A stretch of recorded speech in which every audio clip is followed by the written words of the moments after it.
Are you kidding me? All right, the example we're going to do as far as a dot structure is concerned is going to be for the molecule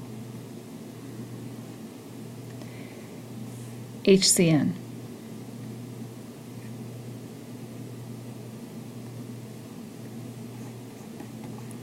So step 1 in drawing a dot structure is to count our valence electrons. So we have 1 from hydrogen, 4 from carbon, and then 5 from nitrogen. So we get a total of 10. That's a reference number for later.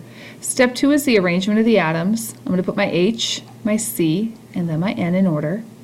Step 3 is where we add our lone pairs to fulfill the octet rule. Now just a quick reminder, hydrogen never gets lone pairs because to fulfill its quote-unquote octet it only needs 2 to have the electron configuration of helium, which only has 2 electrons. So hydrogen never gets lone pairs.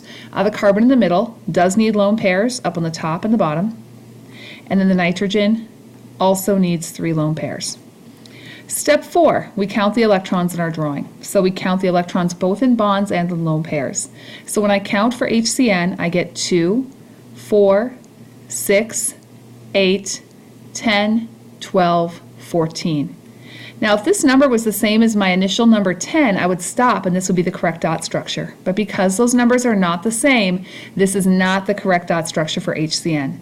To quickly draw the correct structure, I subtract. And remember, for every 2 electrons difference, I add a bond. So I actually need to add 2 bonds to the structure. Now normally we'd say we'd like to have symmetry. And we'd add 1 bond on the left and 1 bond on the right. But that's not going to work for 2 reasons. Reason number 1, in order to add a bond, both atoms the bond touches have to have a lone pair to give up for that bond. Hydrogen doesn't have lone pairs. The second reason is just hydrogen's nature. Hydrogen is never going to have a double bond. So we're going to add both of our bonds between the carbon and the nitrogen. So I add my bond. This is my first bond. And again, whenever I add a bond, I take away a pair of electrons from each atom it touches. So 1 bond, take away a pair of electrons from each atom that bond touches. I add my other bond. And again, I take away 2 pairs of electrons, 1 from each atom it touches.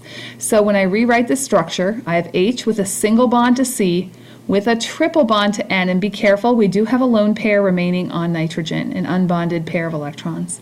There's my structure for HCN.